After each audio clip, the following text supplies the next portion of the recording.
Olá pessoal, boa noite a todos. Hoje, dia 17/11, vamos dar início a mais uma aula de número 9. Já estamos indo praticamente para a conclusão desse curso. Ainda hoje vamos falar um pouco mais sobre investimentos. Nós tivemos uma aula bacana aqui ontem, discutimos bastante sobre fazer investimentos. E hoje nós vamos dar continuidade nesse assunto de alta relevância e é muito importante para as nossas vidas. Eu sempre costumo dizer que se você não faz investimentos, você sempre é pego de surpresa e sempre fica em dificuldade porque não tem uma reserva, ou não tem um investimento, ou não tem um dinheiro para suprir as suas necessidades extremas em momentos de dificuldade. Bom, as empresas elas sempre se precavem disso, né? Elas sempre têm ali investimentos, têm um capital de giro, onde essas empresas podem aí se apegar nos momentos de crises. Se essas empresas ou esta empresa em especial não tem esse capital de giro, certamente ela terá que entrar nos bancos em dívidas, né, ou financiamentos em bancos, ou ela vai ter que usar limite de cartão de crédito, limite de conta bancária, ou ela vai ter que recorrer a uma agiota, que é algo muito difícil, né, porque as taxas de juros são muito altas. Bom, eu enviei essa apostila para vocês no dia de ontem, pedi vocês para estarem lendo, que hoje nós estaríamos falando um pouco sobre ela. Bom, e é isso que nós vamos fazer. Vamos aqui então estar comentando juntamente com vocês a respeito desse conteúdo que vai falar exatamente sobre investimentos. Como que uma pessoa consegue fazer investimento a partir do nada? Bom, se eu estou trabalhando, não estou ganhando às vezes um salário muito alto, o meu salário é baixo. Mesmo assim eu consigo fazer investimentos? Sim, você consegue. Não é fácil, mas você precisa começar a organizar a sua vida financeira. Se você não consegue organizar a sua vida financeira, consequentemente você não vai conseguir fazer investimentos. Mas se você conseguir, por isso que a gente fala que o ponto principal, o ponto de partida é a organização financeira. Então você precisa organizar a sua vida financeira, assim como se fosse uma empresa, você teria que organizar a saúde financeira da empresa para que essa empresa pudesse ter condição de fazer investimentos. Bom, aqui nós vamos inicialmente vai falar, né, um pouco aqui sobre começar a fazer investimentos a partir do nada. Bom, e como fazer isso? O primeiro passo, se você, a maioria dos brasileiros, digamos que 70% dos brasileiros estão endividados. 70% estão endividados. Talvez você esteja dentro desses 70% que está endividado. Primeira coisa que você precisa fazer: controlar as suas despesas e pagar as suas dívidas. Após você controlar as suas despesas e pagar as suas dívidas, você vai ter condição de começar uma vida nova e, consequentemente, com muito esforço, fazendo economia, economizando, abrindo mão de algumas coisas, você vai conseguir fazer investimentos. Pode começar com 5% do seu salário, 5% do seu salário, se for, no caso, aí, um salário de R$ 1.000, vai dar R$ 50 por mês. Se for um salário de R$ 2.000, você vai começar fazendo um investimento de R$ 100 por mês. Não é muito dinheiro, porém, se você fizer um investimento aí de R$ 100 por mês, se ele não gerar nada de lucro, só o investimento, guarda o dinheiro, no decorrer de um ano você vai ter R$ 1.200 no prazo de um ano. Então, se a gente se você fosse juntar esse dinheiro durante 30 anos, né, e você fizesse um investimento com esse dinheiro, você teria uma rentabilidade muito boa daqui 30 anos, ou praticamente aí uma aposentadoria. Então, aí economizando R$ 100 por mês. Então, não é difícil, né? A gente gasta R$ 100 à toa, né? Se a gente não tiver assim um pensamento, né, ou uma estratégia de investimentos, né? Se você começar a colocar no bico da caneta tudo que você gasta durante todo o mês, você vai ver que você gasta R$ 100 à toa, né? Todos os meses. Às vezes você gasta muito mais que isso. Às vezes você não consegue ficar todos os finais de semana sem sair, né, para ir lanchar. Só um exemplo. A gente tem que sair, sim, temos que sair. Mas se você deixar de fazer o lanche talvez 2 vezes por mês, você vai conseguir economizar uns 120, R$ 130. Você já consegue fazer o investimento. É difícil? É. Quem disse que fazer investimento é fácil? Né? Quem disse que economizar é fácil?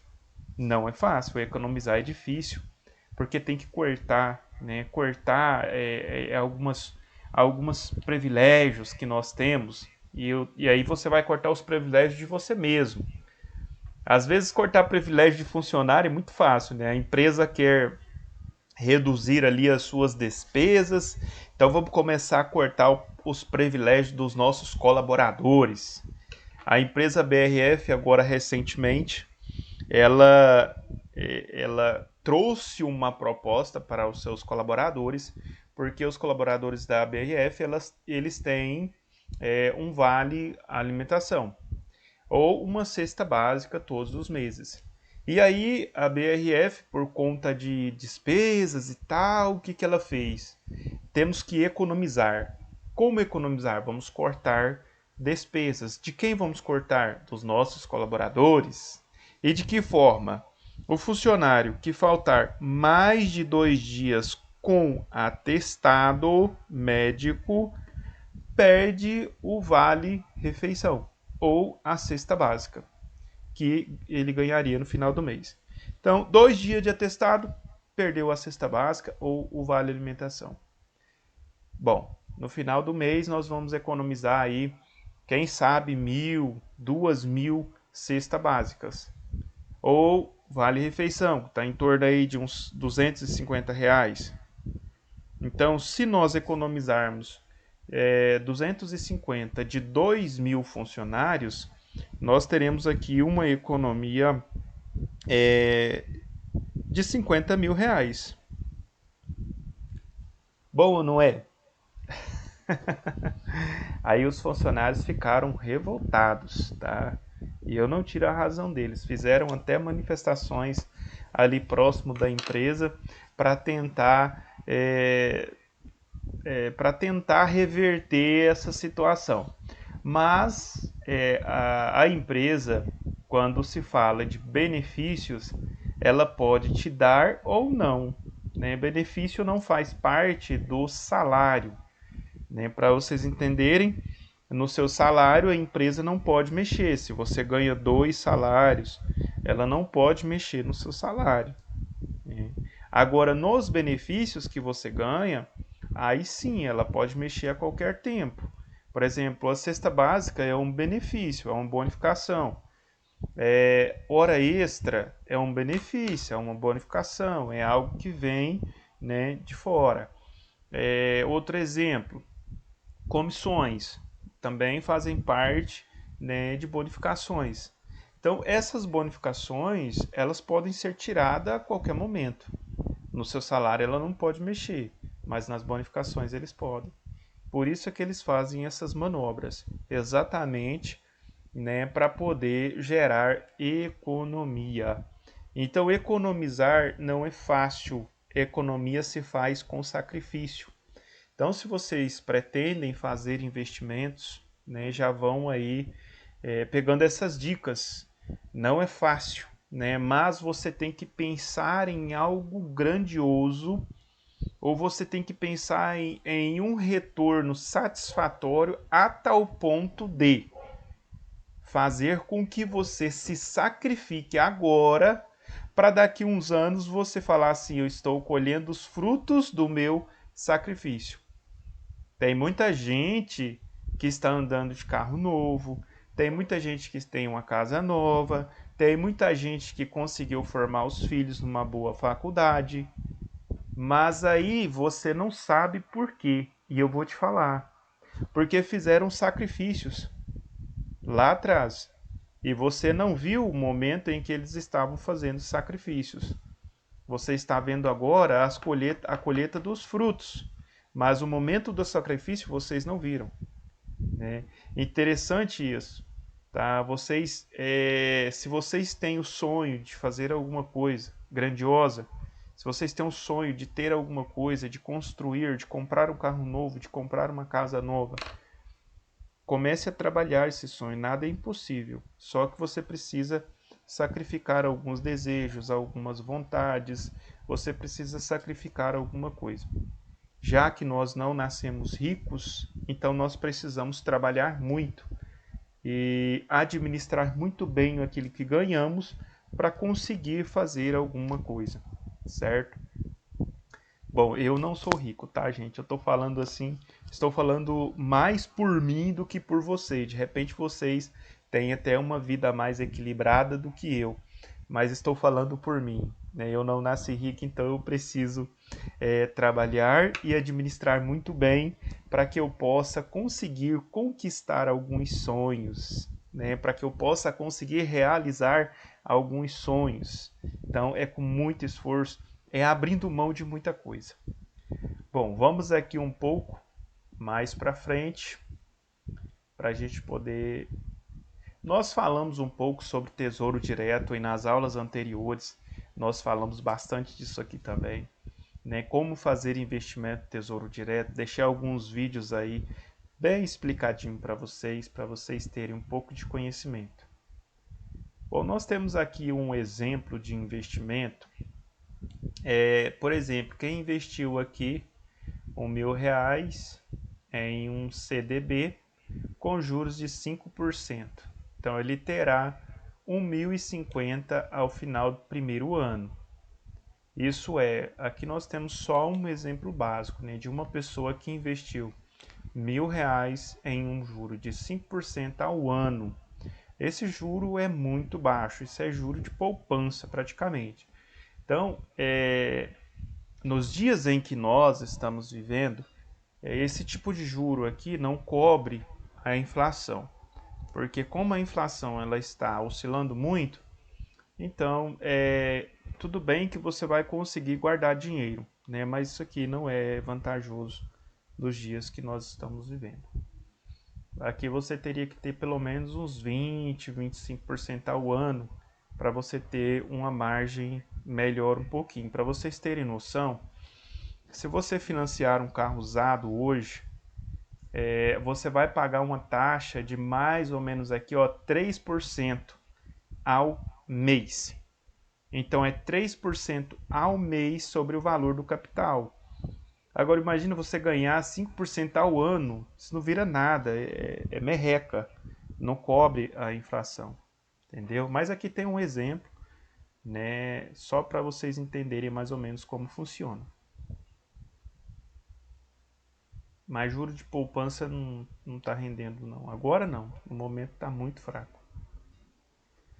Bom, eu não vou ler isso aqui tudo, acredito que vocês tenham lido, né? Então a gente vai aqui mais assim para as partes mais importantes. No caso aqui a liquidez, só para a gente entender um pouco melhor o que é, né, a tal da liquidez aqui.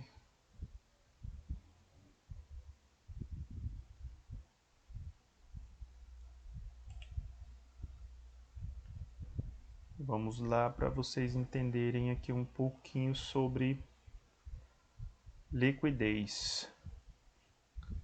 Boa noite, Cleidmar, seja bem-vinda. Boa noite, desculpa a demora. Tudo bem, a gente entende, não é fácil. Trabalho o dia todo, chega em casa, tem que cuidar dos filhos, Eu sei, é muito difícil. Eu entendo e compreendo perfeitamente, sem problema. Bom, o que é então a liquidez? Representa o nível de facilidade ou dificuldade de resgatar ou transferir o investimento. A aplicação com baixa liquidez são negociadas por menos investidores ou em prazos mais espaçados ou mais longos. É possível que seja menos atrativos por conta disso. Costuma ser o caso dos debentures e outras opções certificadas de renda fixa. Bom, só um minuto aqui, vamos aceitar o colega. A gente volta a falar um pouco aqui da liquidez. Não é muito atraente, mas tem que explanar um pouco disso aqui para vocês. Bom, as ações da Vale ou da Petrobras, por exemplo, são consideradas de alta liquidez. Esse é um ponto a favor delas. Aí nós falamos do risco, tem a questão do risco, mas a questão da liquidez, né? Como eu disse a vocês, o mercado financeiro no Brasil, nos últimos dias, ele está muito estável, né? Existe uma guerra entre o mercado financeiro e o presidente eleito. O presidente eleito, ele já quer entrar assim meio que passando assim por cima do teto de gasto, ou seja, furando o teto de gasto. E aí existe uma briga dele, né, com o mercado financeiro, porque o mercado financeiro desconfia disso. Por exemplo, se um presidente quer gastar mais do que ganha, isso gera endividamento, porque se por exemplo, ele quer 200 bilhões aí na transição, aí esse valor ele fica acima do teto de gastos. E aí o que acontece? É um valor acima do que se arrecada. Isso vai fazer o quê? Vai gerar uma dívida. Então o Brasil tem uma dívida para mim parece que 60% ele vai passar para 97%. Ou seja, quando o mercado financeiro olha para as atitudes, né, do presidente eleito, dizendo assim, não, eu quero mais 200 bi para eu poder gastar, eu vou investir nisso, e assim, as formas de investimentos, elas não coincidem com retorno financeiro. E aí existe uma guerra, porque o mercado financeiro, ele investe no país, né? Nós temos aí várias pessoas que investem no país, mas elas investem com a intenção de ter retorno. É como se você fosse a um banco pegar um dinheiro emprestado. O banco vai te emprestar o dinheiro, porém você vai pagar com juros. O mercado financeiro é do mesmo jeito. Ele vem e compra os títulos do governo. Ele investe dinheiro no governo, em contrapartida ele quer também ter lucro. Só que aí se o governo gasta mais do que ganha, aí o mercado financeiro desconfia que pode acontecer de não ter dinheiro para pagar a dívida lá na frente. Entende? E aí o que acontece? Quando nós gastamos mais do que ganhamos, nós geramos endividamento. Endividamento gera inflação. Inflação alta gera desemprego. Desemprego gera fome. E da mesma forma, a inflação alta também gera preços mais altos nas mercadorias. Ou seja, entende que é uma grande roda gigante? Então ela vai lá em cima e ela volta lá embaixo. Então é uma coisa assim, se você gasta mais do que ganha, consequentemente não vai dar certo. E aí existe essa guerra, né, do mercado financeiro com o governo eleito. Mas não vamos entrar muito em questão, mas assim, a gente sabe que, por exemplo, a Petrobras. A Petrobras é uma empresa que tinha muitos investidores, né, muitos mesmo. Tanto é que ela perdeu num só dia 53 bilhões de reais. Ou seja, existiam pessoas investindo na Petrobras e isso é muito bom, tá, gente? O mercado financeiro ele é muito bom. Quem diz que ele é ruim está mentindo. Se vocês olharem para Hong Kong, é uma das maiores economias do mundo, potência mundial. É uma ilha praticamente e é potência mundial. E como que Hong Kong tornou-se uma potência hoje na economia mundial? Através dos investidores, através do mercado financeiro. Países hoje que estão quebrados, como Venezuela, Argentina, entre outros, esses países eles não conseguem investimentos de fora. Por que, que eles não conseguem sair da crise? Porque as pessoas, os grandes investidores, não têm coragem de investir dinheiro lá. E o Brasil está entrando pelo mesmo caminho. Então, as pessoas que estavam investindo no Brasil agora estão com medo de investir, exatamente por conta dessa questão de furar o teto de gasto, de não ter essa responsabilidade com o dinheiro público. Então, isso faz com que os investidores afastam, faz com que as pessoas que de fato têm muito dinheiro peguem o seu dinheiro e vá embora para outros países. Então isso é muito ruim. Espero que o governo aí possa tomar algumas decisões para aplacar, né, esse mercado financeiro, para poder tentar entrar num acordo, né, com esse mercado financeiro, para a gente não perder. Né, porque se o Brasil perde o mercado financeiro, ele defasa, é muito ruim para os brasileiros, para muitas empresas brasileiras. Isso vai fazer com que muitas pessoas percam o seu emprego. Então isso não é bom. Né? Esperamos que os ânimos, né, se acalmem. E acredito eu que vocês têm visto falar muito sobre mercado financeiro nos últimos dias. Ah, o mercado financeiro reagiu de forma negativa. Ah, o mercado financeiro. E aí, aquela questão. E aí até o governo eleito falou: ah, o mercado financeiro tá nervosinho, né? Ele brinca, mas a gente sabe que é uma coisa muito séria, tá, gente? O mercado financeiro, ele traz muito dinheiro para o país. É muito bom. É o retorno.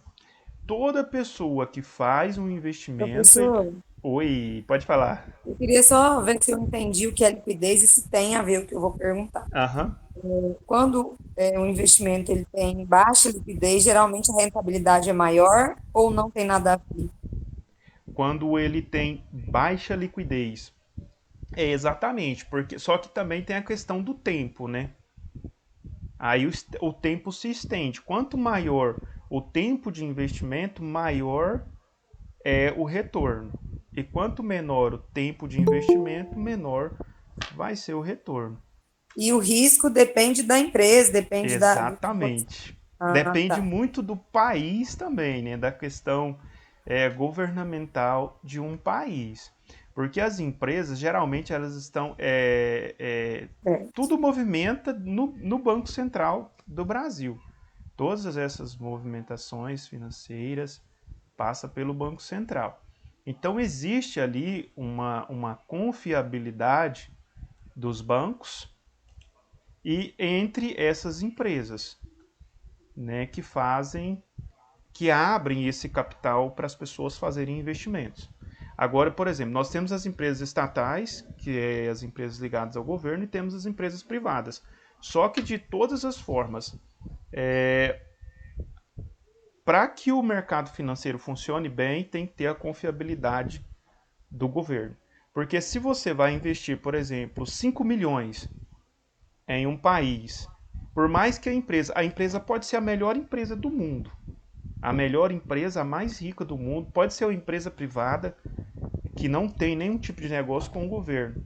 Mas se você pegar os seus 5 milhões e investir naquela empresa, por exemplo, se você tivesse 5 milhões investido numa empresa lá na Venezuela, você estaria ganhando dinheiro hoje? Venezuela, 10 anos atrás, era um país muito rico.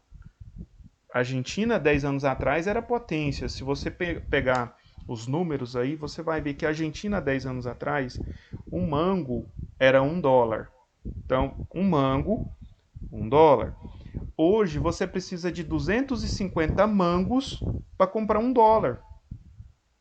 Imagina se você tivesse 5 milhões investido numa empresa na Argentina, nesse período desses 10 anos de lá para cá, você teria perdido praticamente 80% do seu dinheiro. Entendeu por que que depende muito do governo essa questão de confiabilidade? Porque uma empresa ela só tem valor se a moeda no país tiver valor. Ou se o país ele tiver um grau de confiabilidade. Se não tiver, não tem valor. Né? Assim, tem alguns relatos de pessoas que venderam empresas, por exemplo, na Venezuela. A empresa valia lá 10 milhões. E aí, quando as coisas começaram a dar errado por lá, a pessoa vendeu a empresa dela por 5 milhões. Então a empresa valia 10 milhões, ele vendeu por 5 milhões e foi embora para outro país. Pegou esses 5 milhões e foi investir em outro país. E a empresa que ele vendeu por 5 milhões, hoje já não vale nem 500 mil. Por quê? Ela vai perdendo o valor. Porque a moeda vai encurtando, vai perdendo valor. Né? Tudo que tem no país vai ficando pobre. Por exemplo, o Brasil perdeu até agora, desde as eleições até agora, mais ou menos na casa dos 500 bilhões. Aí se você pensar comigo, quanto hoje 500 bilhões, né, de investimento? Então nós tínhamos aqui 500 bilhões de investimento. Esses 500 bilhões já foi embora, porque ele tinha dono. Ele não era dinheiro do governo, era dinheiro de pessoas que investiam no Brasil, mas começa a se perceber que não há uma responsabilidade com os gastos públicos, exatamente por conta de furar o teto de gasto, de ultrapassar 200 bilhões ali, ou quase 200 bilhões, né, de um orçamento que já estava pronto. Aí as pessoas desconfiam, falam, pô, esse país aí, esse cara vai gastar 200 bilhões a mais do que estava previsto. Ou seja, o país não vai arrecadar esse valor. Então ele vai gastar mais do que o Brasil arrecada. Isso vai gerar o quê? Endividamento. O endividamento gera juro. Juro gera inflação. Então, gente, eu não estou aqui. Eu quero que vocês entendam. Eu não estou falando mal de governo A, de governo B. Estou falando de mercado financeiro, tá? Mas, professor, estou falando de política? Não, não estou falando de política. Pelo amor de Deus, não me entenda mal. Eu estou falando de mercado financeiro, né? E estou falando dos acontecimentos. E eu acredito que vocês são pessoas que têm acesso aí à informação e vocês podem conferir essas informações que eu estou passando para vocês também, tá? Estão aí, está na internet, está no Google. A CNN tem passado essas notícias. Eu acompanho um pouco a CNN nessa questão do mercado financeiro. Ela passa, né, os dados do mercado financeiro 4 vezes por dia. Então eu sempre estou ligado ali, observando o mercado financeiro e como que esse mercado financeiro vem reagindo. E a gente vê que existe aí já um atrito muito grande entre o mercado financeiro, né, e o atual o governo eleito. Bom, conseguiu ficar meio claro? Alguma dúvida até aqui, pessoal?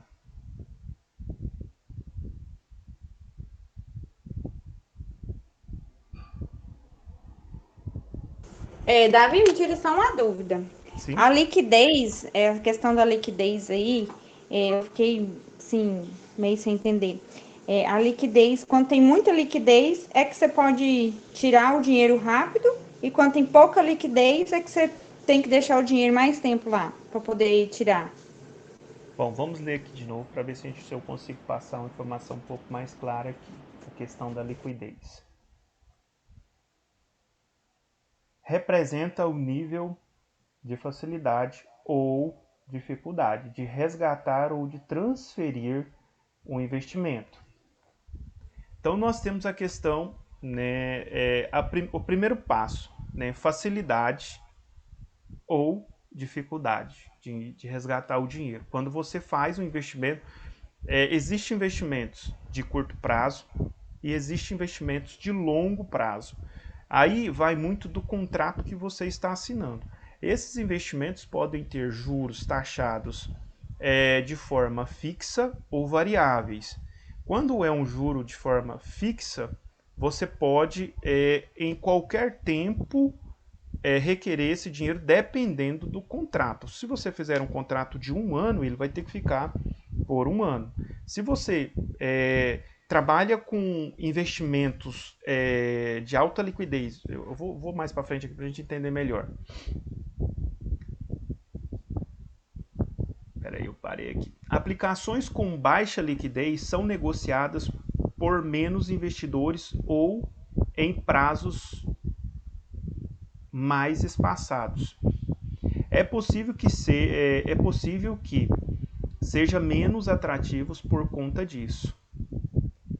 Costuma ser o caso de, vou passar aqui, né, dos demúdios aqui, ou outras opções mais sofisticadas de renda fixas. Essas aplicações de baixa liquidez, elas são muito pouco negociadas, tá? Geralmente a gente quase não utiliza essas aplicações de Bermudas. Até porque eu nem não mandei para vocês a questão dos vídeos, porque são muito pouco utilizadas. As mais utilizadas, né, são essas aqui. Já os investimentos de alta liquidez possuem um volume elevado de operações. As ações da Vale ou da Petrobras, por exemplo, são consideradas de alta liquidez. Esse é o ponto, né, a favor delas. Ações de alta liquidez são ações que são movimentadas, né, diariamente, pode subir ou baixar, né, constantemente.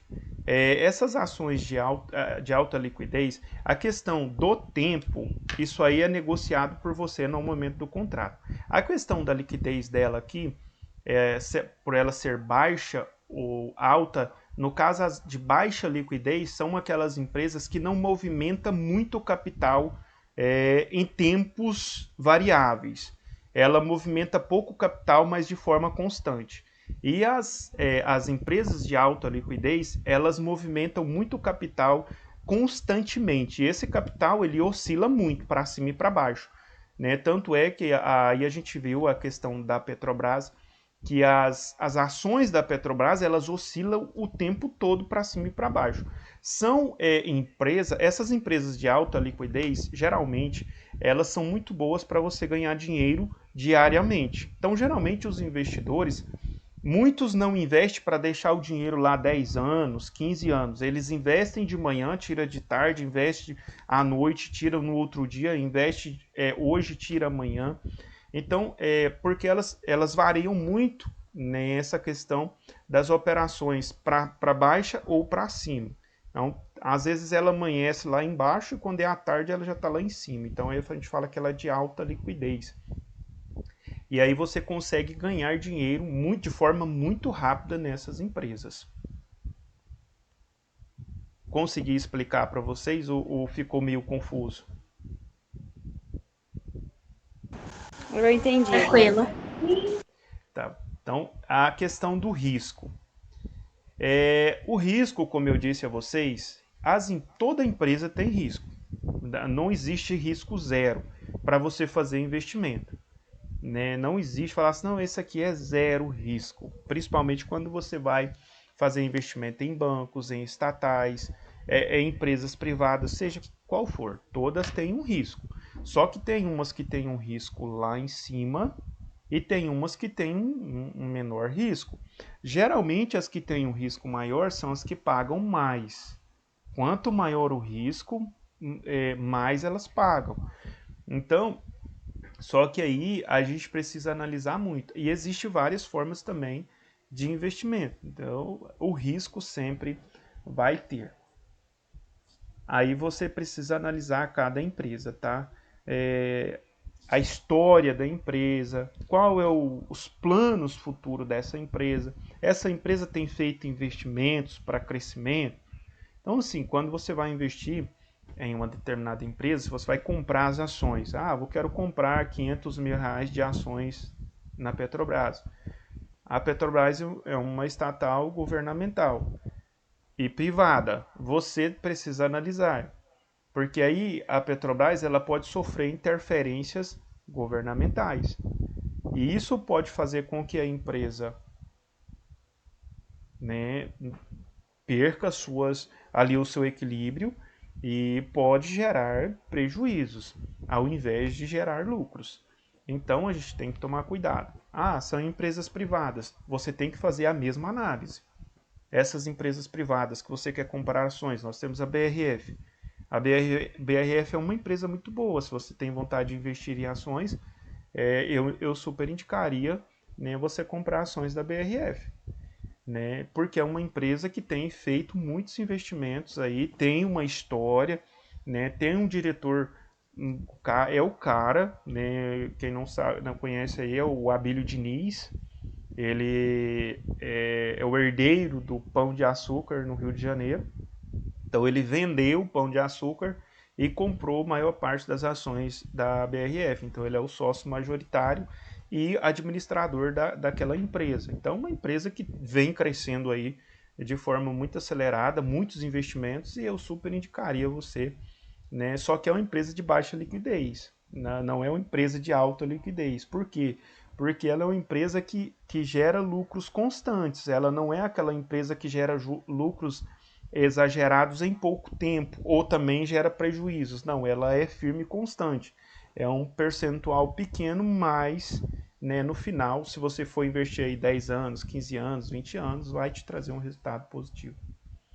Nós temos aqui o retorno. Não é todo mundo que investe é querendo ter um retorno. E aí você tenta eliminar os riscos para ter um retorno melhor. E retorno, todo mundo quer um retorno. Não adianta falar para vocês que vocês vão investir. Ah, eu vou comprar uma casa por 10 mil reais e vou vender a casa por 10 mil reais. Ninguém vai fazer isso. Né? Então você vai comprar a casa por 8 mil reais e vai vender por 10 mil reais e vai ganhar 2. Essa é a lógica da coisa. Retorno financeiro. Aí nós temos a diversificação. Existem várias diversificações de investimentos, estratégias de investimentos. E deixe-me ver aqui a questão do câmbio de dólar, a valorização. Tem muita gente que investe, eu falei isso aqui nas primeiras aulas também, na questão do dólar, né? Compra dólar e vende dólar, e a faixa de investimento cambial. É muito bom também, né? Mas agora no Brasil não está bom porque o dólar está subindo. Então, só que também tem aquela questão. Tá bom para quem comprou? Tá, porque o dólar está subindo. Por exemplo, se você comprou 100 mil reais em dólar há tipo 4 meses atrás. Então hoje o seu dinheiro já aumentou aí praticamente na casa aí dos 0,56%. Então teve um aumento aí considerável do dólar nos últimos dias, né? E ele vem subindo todos os dias. Então quem comprou dólar deve estar aí saltando de alegria. Só que isso pode acontecer de baixar também, tá? E aí você começa a perder. Bom, vamos lá. Aí fala aqui alguns 5 tipos aqui, 5 tipos de investimentos. Tem a questão da renda fixa, como eu disse a vocês lá em cima, né? Quando a gente fala de investimento de renda fixa, você já sabe o valor que você vai ganhar. Ah, eu fiz o investimento de 10 mil reais a 2%, a 5% ao mês, né? Vou colocar menos, porque você não vai conseguir um juro desse não. 10 mil reais a 2% ao mês, então vai dar a casa dos 200 reais por mês. Então é renda fixa.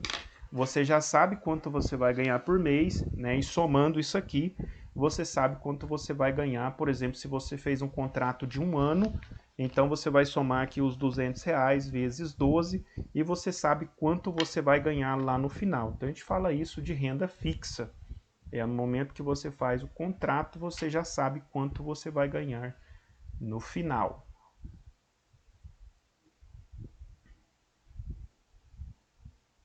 Bom, vamos aqui um pouquinho mais, passo a passo para começar a investir. Estabeleça os seus objetivos. Né?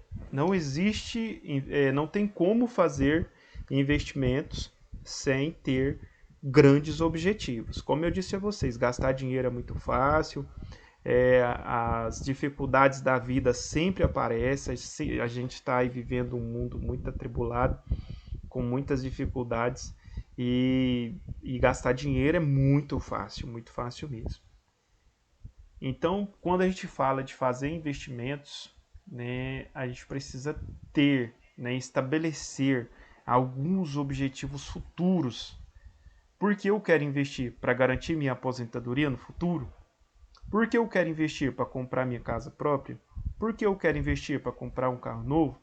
Por que eu quero investir? Para fazer uma faculdade? Tem que ter um objetivo. Você não vai investir simplesmente por investir, só porque você é feliz, sacrificando os seus desejos e suas vontades e guardando dinheiro. Não, isso não vai acontecer. Você precisa ter, né, algo grandioso, um objetivo, alguma coisa muito importante pela qual você vai trabalhar todos os dias, sacrificar a sua vida, sacrificar o seu tempo, sacrificar a sua família para você atingir esse objetivo lá na frente. Professor, mas como assim? Pessoal, se você trabalha, né, você sacrifica a sua família. O seu filho queria estar com você, mas você deixou o seu filho, às vezes na escola, na creche, com o vizinho, com a babá, para poder trabalhar. Você está sacrificando o desejo do seu filho de estar com você e o seu desejo de estar com o seu filho. Então, você está sacrificando a sua família para trabalhar, para ganhar um recurso financeiro. E aí, quando você olha para esse sacrifício e olha para o dinheiro que você está ganhando, você precisa valorizar esse dinheiro, porque você está sacrificando coisas valiosíssimas para poder, né, ganhar esse recurso. Então você precisa valorizar o seu dinheiro. Se você não tem um objetivo futuro de fazer alguma coisa grandiosa, mas pelo menos pense no futuro dos seus filhos, porque você já faz o sacrifício por eles, né? Então pensa em fazer alguma coisa para ajudá-los no futuro. Então já é um grande passo. Bom, a gente tem aqui investimento de curto prazo.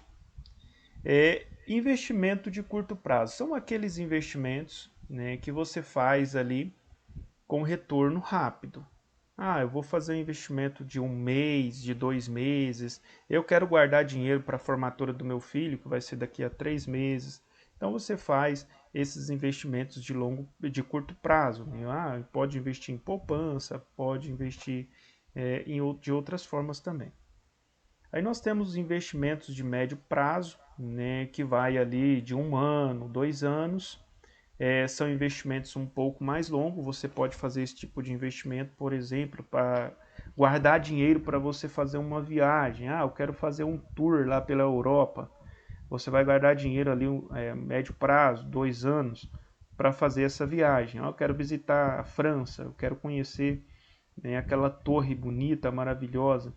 Então você vai economizar dinheiro ali no investimento aí de médio prazo, 2 anos, 2 anos e meio. E temos investimentos de longo prazo. Esses investimentos podem chegar a 30 anos.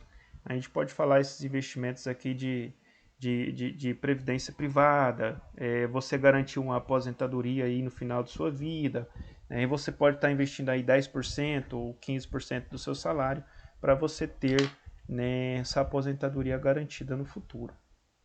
Ou também a questão da casa própria, eu estou morando de aluguel, vou fazer um investimento aqui de 30 anos e daqui 30 anos eu consigo aí sair do aluguel. Já vou estar já bem de idade, né? Às vezes, se você tem aí os seus 20 anos, né, e você pretende comprar essa casa daqui 30, você vai ter 50. Mas já pensou? Tem pessoas que estão com 60 anos e ainda mora de aluguel, 70 anos e ainda mora de aluguel, porque o aluguel ele é mais difícil para a pessoa de idade, né? Para a pessoa que aposenta lá no final da vida. Às vezes você trabalha e ganha 10 mil reais por mês, aí você aposenta, vai ganhar só 5. Então o seu salário cai pela metade. E aí você vai ter que pagar um aluguel, e aí vai ser muito difícil para você. Então se você fizer um investimento aí a longo prazo, digamos que você vai chegar aos seus 50 anos, você vai ter uma casa para morar. Então, você vai aposentar, o seu salário cai pela metade, mas você não paga aluguel. Você vai levar um resto de vida aí mais tranquilo no final de sua vida. Determine o valor que você vai investir mensalmente e ajuste ao seu orçamento. Bom, isso aqui vai depender de cada pessoa, né? Ninguém é igual, né? Às vezes você vai conseguir fazer um investimento de 5% do seu salário, às vezes você vai conseguir fazer um investimento de 10% do seu salário, não importa, você precisa, né, fazer isso aqui de forma muito racional, quanto você vai conseguir fazer de investimento, se é 10%, se é 15%, né? E aí você pode fazer também, determinar o tipo de investimento que você vai fazer, né? Se você vai comprar títulos públicos, se você vai investir em bolsa de valores, se você vai investir em poupança, ou se você vai fazer outros tipos de investimentos. Mas aí aqui é cada um, né, deve determinar mais ou menos aí pelo que ganha. E se você se esforçar um pouquinho aí, você consegue investir o seu 13º de salário. Tem muita gente que fala assim, agora no final do ano eu pego meu 13º e troco meu telefone. O telefone dele tem só um ano de uso e ele já quer trocar o telefone. Então assim, você está jogando dinheiro fora. Eu compro telefone só quando ele quebra mesmo, quando ele não dá mais para utilizar. Mas eu costumo trocar de telefone de 3 em 3 anos, 4 anos. Não fico trocando todos assim de forma assim muito rápida não. Geralmente eu compro um telefone com uma memória ali um pouco maior, porque eu uso muito, né, para trabalho. Então tem que ser um telefone com a memória um pouco maior, memória de 125 GB para cima. Então eu já compro esse telefone, eu consigo usar ele aqui uns 3, 4 anos, até a bateria dele já não ficar muito boa mais, e aí eu vou trocar de telefone. Mas tem pessoas que parece que não suportam, né? Eles querem trocar todo ano, e aí fica difícil, né, gente? É dinheiro sendo jogado fora. Descubra o seu perfil de investidor. Bom, o perfil do investidor, no caso, o seu perfil de investidor, você precisa descobrir dentro daquilo que você ganha, né? Dentro das suas condições. Nem todas as pessoas têm condição de fazer um investimento de 30% de salário todos os meses, ou 40% de salário, 50% de salário. Se você tem condição de fazer um investimento de 5%, então é esse o investimento que você vai fazer, certo? Então esse é o perfil, esse é o seu perfil. O importante é que você comece a fazer algum tipo de investimento, porque senão vem os dias difíceis e você não vai ter condição, né, para poder aí se safar, né, nesses momentos de dificuldades. Aí nós temos aqui alguns tipos de investidores. Nós temos os investidores conservadores, moderados e os agressivos. Os investidores conservadores são aqueles investidores que têm baixa tolerância, né, ao risco e priorizam o investimento com liquidez, ou seja, investimentos mais seguros, né, investimentos que têm ali um retorno e um pouco de segurança. Não que seja 100%, mas que seja pelo menos 98%, 90%, por aí. Os moderados buscam proteger o seu capital ao longo prazo e costumam estar mais dispostos a investir para em recursos, investir em parte de recursos e produtos com alguns níveis de risco. Os moderados aqui no caso são aquelas pessoas que dizem assim, eu quero ganhar um pouco mais, né? Eu vou arriscar 80%, vou ganhar um pouco mais, eu quero um pouco mais aí de renda, e aí ele entra, né, em alguns caminhos. E aí nós temos os agressivos, né, que são aqueles que compram Bitcoin. Tem alguém aí que investe em Bitcoin? Eu estou falando de Bitcoin aqui, mas de repente tem alguém que está investindo em Bitcoin e eu estou... Então, os investidores agressivos são esses, né, que investem em Bitcoins, porque tem um grau de retorno muito grande, né? E aí, só que também o risco é eminente, né? Tem 30, 40% de chance de chance de não dar errado, mas você tem aí 70% de chance de dar errado.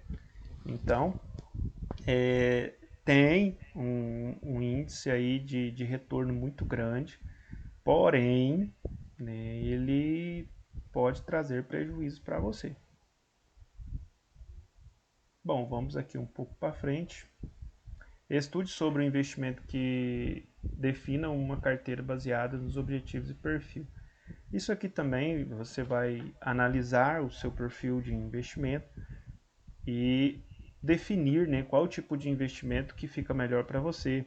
Se você vai fazer um investimento com retorno mais rápido, com retorno um pouco maior, porém com um tempo mais avançado, aí você vai analisar o que vai satisfazer aí a sua necessidade e você vai fazer esse investimento.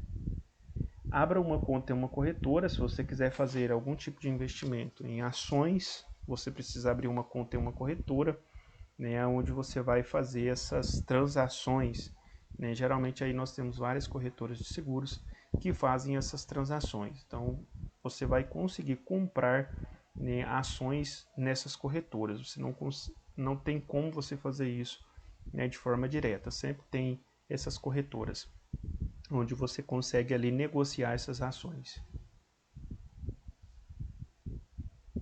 Bom, vamos encerrando por aqui. Alguma dúvida? Eu tenho uma. Investimento pode ser considerado como uma fonte de renda extra ou são casos diferentes? Tipo, porque se eu geralmente guardasse R$ 5 a cada dia da semana, eu conseguiria uma boa quantia em um mês. E durante um ano seria uma quantia maior. Isso seria como se fosse um tipo de investimento, mas ao mesmo tempo, para mim, seria como se fosse uma renda extra. Não sei. O investimento vai te trazer uma renda extra no futuro.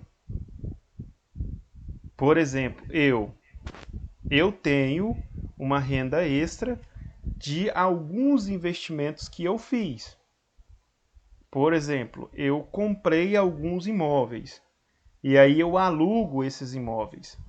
Então eu fiz um investimento e esses investimentos me dão uma renda extra, porque eles estão alugados.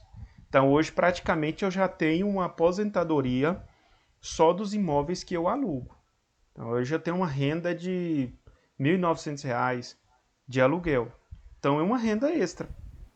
Mas o aluguel, por exemplo, ele tem um risco, né? E às vezes a gente paga caro. Mas ele Porque aqui, Sim, pode eu ia falar. falar que aqui em Santa Helena é pior. É muito Eu tenho difícil. uma casa em Rio Verde. Lá é muito bom. Rio Mas Verde é aqui em bom. Santa Helena, minha mãe e minha sogra têm tanta dor de cabeça, coitadas. O aluguel tem os riscos, como você falou. A gente não está livre. Graças a Deus, né, eu tenho os meus inquilinos são os melhores inquilinos do Brasil. Eu tenho 3 inquilinos, né? Tenho 3 casas de aluguel. Eu tenho uma em Rio Verde e tem 2 em São Simão. A de Rio Verde, o meu inquilino já mora lá tem 5 anos. E ele paga todos os meses, zero problema. 5 anos ele está lá. E as outras aqui de São Simão tem 1 ano que está alugada também e as pessoas são maravilhosas, sempre me paga no tempo certo. E a questão do aluguel é interessante você conversar com a pessoa que vai alugar a sua casa e colocar algumas responsabilidades sobre ela. Uma delas, por exemplo, o talão de energia, conta de água. Eu já falo para a pessoa já, quando ela vai entrar na casa, falo, olha, é o seguinte, venceu, chegou o talão e eu gosto que pague, eu não gosto nem que espera vencer. Eu já falo já de cara. Você acha que tem condição de você fazer isso para mim? A pessoa diz, não, tem. Aí, quando chega no final do mês, eu faço uma avaliação. Eu vou lá na Enel e verifico se está pago. Eu vou lá na Saneago e verifico se está pago. Se não está pago, eu já tiro um print e mando para a pessoa na hora. Olha, está vencido, você não pagou, está tudo bem? Aí a pessoa fica constrangido. Aí ele vai e paga. Não, estou pagando, é porque aconteceu um imprevisto aqui e tal, mas já estou indo pagar. Então, quando eu cobro dele, ele simplesmente entende que ele deveria ter pago e que, né, ele precisa pagar. Então, a gente precisa levar a coisa assim meio organizada, porque se você não cobra, aí se vence um talão de energia e a pessoa não paga, aí chega outro, já são dois, e a pessoa não paga, chega outro, vai cortar. São 3 talões de energia. Se a pessoa consome R$ 200 por mês, são R$ 600. Ou seja, você vai ter um grande prejuízo com esse inquilino. Então, se vence um e ele não pagou, eu já entro em contato. Olha, venceu, você não pagou, tá tudo bem? Aí, se ele não me der uma resposta satisfatória, aí a gente vai conversar mais de perto. Porque eu não posso deixar esse negócio... Porque, entende? Se você deixa esse negócio estender, gera um problema tanto para a pessoa que mora na casa quanto para a pessoa que aluga. Tem os riscos, viu? Mas assim, se você tentar... geralmente eu não alugo as casas que eu tenho de cara para algumas pessoas. Eu analiso muito a pessoa antes de alugar a casa para ela. Não é todas as pessoas que vêm aqui para alugar casa que eu já alugo de cara. Eu vou analisar primeiro, passar a saber um pouco dessa pessoa, tentar conhecer, eu converso. Sabe quando você vai fazer uma entrevista de emprego? Então, eu faço a mesma coisa. É eu fazendo uma entrevista com o inquilino, para saber se ele passa uma confiança ou não. E aí a gente conversa ali, e eu brinco, conversa, a pessoa praticamente nem sabe o que eu estou fazendo. Mas eu estou fazendo com ele uma pesquisa para saber se ele vai ter condição de honrar aquele compromisso ou não. Então a gente conversa, eu sempre converso muito antes de alugar uma casa e verifico qual é a conversa da pessoa, né, como que assim que ela vem conduzindo a vida dela, para ver se vai dar ou não. Se eu vejo que vai me dar problema, eu já digo, não vou alugar por enquanto, já tem outra pessoa na frente, então vamos aguardar, se essa pessoa não alugar, eu entro em contato com você. Então é uma estratégia para tentar amenizar os riscos. Ficou claro, Elaine? Aí a resposta, né? Sim. Então, Laiane, que acontece? O simples fato de você começar a investir vai fazer com que você tenha uma renda extra mais à frente. Entendeu? Às vezes você começa a segurar R$ 5 agora, 5 depois, de repente você tem R$ 10.000. E aí você vai e investe esse dinheiro em uma casa, ou você investe esse dinheiro em ações, né? Aí você vai ter... geralmente tem algumas empresas que pagam os dividendos para os sócios. Aí você vai ter lá os dividendos. Aí esses dividendos vai ser pago para você, vai ser uma renda extra no final do ano, né? Mas inicialmente é sacrifício mesmo, tá? Depois você começa a colher os frutos. Mais alguma dúvida? Então no caso, o investimento, a renda extra seria como um investimento no futuro, né? Exatamente. Você faz um investimento hoje para ter uma renda extra no futuro. É como se você estivesse plantando, só que se a gente for pela renda extra, demora mais, né? Depende também, né? É como se você estivesse plantando. Eu falo que investimento é você plantar. Hoje você tem só a semente, né? E você planta uma única semente na terra. Aí daqui 4 meses, por exemplo, você vai plantar uma semente de milho. Você foi lá e plantou a semente do milho.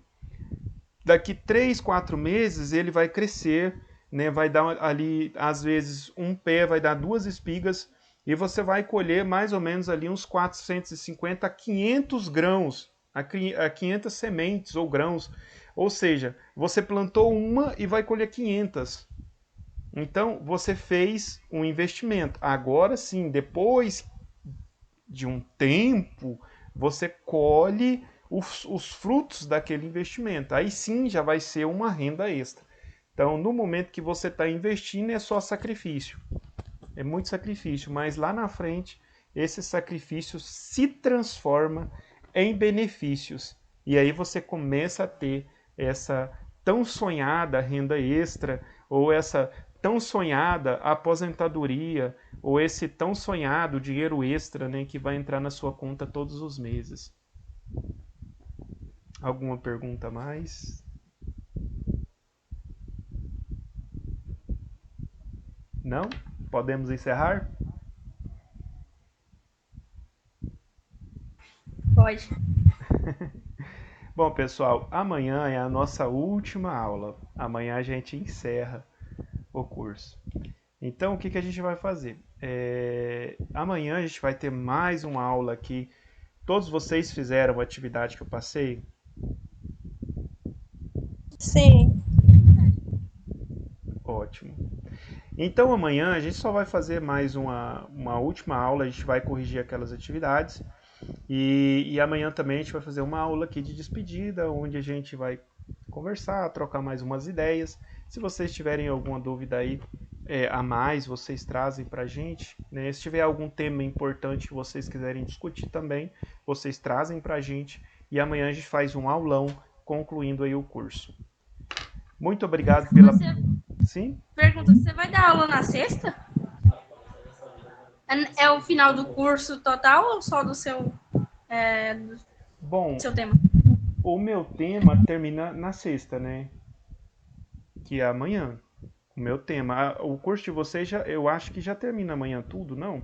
São 4 módulos. Vocês já fizeram os outros 3? Já. A gente estava fazendo com o professor Ulisses, se eu não me engano o nome dele. Isso. Então amanhã termina o curso de vocês. Termina tudo amanhã. Ah, entendi. Não, é porque eu entrei em outro lá no novo agora, que vai começar na segunda-feira. Fluxo de caixa. Eu falei assim, nossa, será que eu vou começar 2 cursos ao mesmo tempo? Não, a gente já programou exatamente por isso. Então a gente programou, a gente conclui hoje, né? Amanhã, na sexta-feira, e aí na segunda-feira a gente já começa com o fluxo de caixa.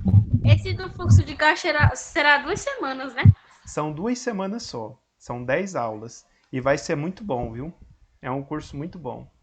Quem aí tem um pouco de dificuldade com o Excel, vai aprender muita coisa do Excel. Vocês têm dificuldade com o Excel? Fazer planilha no Excel, colocar fórmulas, autossoma? Eu gosto. É legalzinho. Só por telefone que é meio chato. Por telefone é meio difícil. Eu nem tento, mas no computador eu consigo fazer muita coisa. Então a gente vai estar passando muitos conhecimentos para vocês, né, nesse curso de fluxo de caixa, onde vocês vão aprender a fazer o fechamento do fluxo de caixa, fazer os lançamentos. Existe fluxo de caixa mensal, semanal, diário, mensal, temos semanal, trimestral, semestral e anual. Então a gente vai fazer, a gente vai ensinar para vocês todos os passo a passo. Vocês vão aprender muita coisa aí no Excel, fazer alguns cálculos, desenvolver algumas planilhas. Acredito que vai ser muito satisfatório e a gente vai estar junto aí nesse curso a partir de segunda-feira. Estou dando aqui só uma palhinha, né, para vocês ficarem aí mais empolgados com o curso aí que a gente vai iniciar na segunda-feira. Bom, pessoal, então eu quero agradecer a presença de todos vocês, desejo aí uma excelente boa noite e amanhã a gente encontra no mesmo horário. Um forte abraço, muito obrigado. Amém. Boa noite. Boa noite.